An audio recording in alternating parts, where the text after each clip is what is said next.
Just when the world's attention is fixated on the Middle East, another crisis is brewing in the cold waters of the Baltic Sea. Russia has made a bold and shocking accusation, one that could potentially drag more Western powers deeper into the war in Ukraine.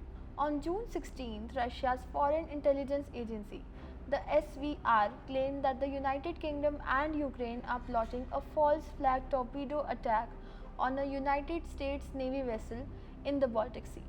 Yes, you heard that right. According to Moscow, Ukrainian special forces working alongside British intelligence MI-16 have devised a scheme to fake a Russian attack using Soviet-era torpedoes. The plan? Allegedly, some of these torpedoes will detonate safely away from a US ship, while one is meant to malfunction and be discovered as evidence, pinning the blame squarely on Russia. The SVR also claims another part of the plan involves the so-called accidental recovery of Russian-made sea mines in international waters, supposedly placed to sabotage vital shipping routes. Russia argues this is all part of a larger Western operation to frame Moscow, escalate the war, and pressure Washington into increasing military support to Ukraine. But here's the catch: Russia hasn't provided any solid proof. No photos, no satellite imagery, just a statement. These claims come amid rising tensions. Ukraine has recently launched strikes deeper into Russian territory, including attacks on airfields and regions like Bryansk and Kursk. Russia has responded with intensified bombardments and a warning that Ukraine, in its desperation, is turning into a so-called terrorist organization, with Western nations acting as enablers.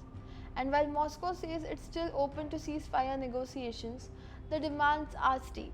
Ukraine must dismantle all Western weapons, withdraw its forces, and officially recognize Russian control over occupied territories including Crimea, Donetsk, and others.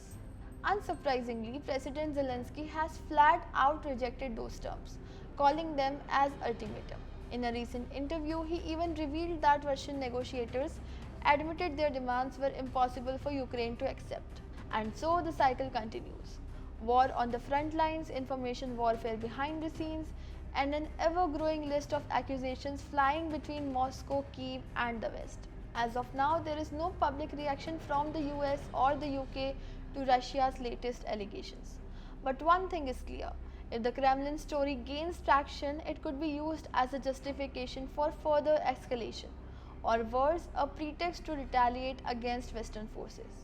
Is this just psychological warfare or a prelude to something more dangerous in the Baltic? Let us know your thoughts in the comments below. Don't forget to like, share, and subscribe for updates on this developing story.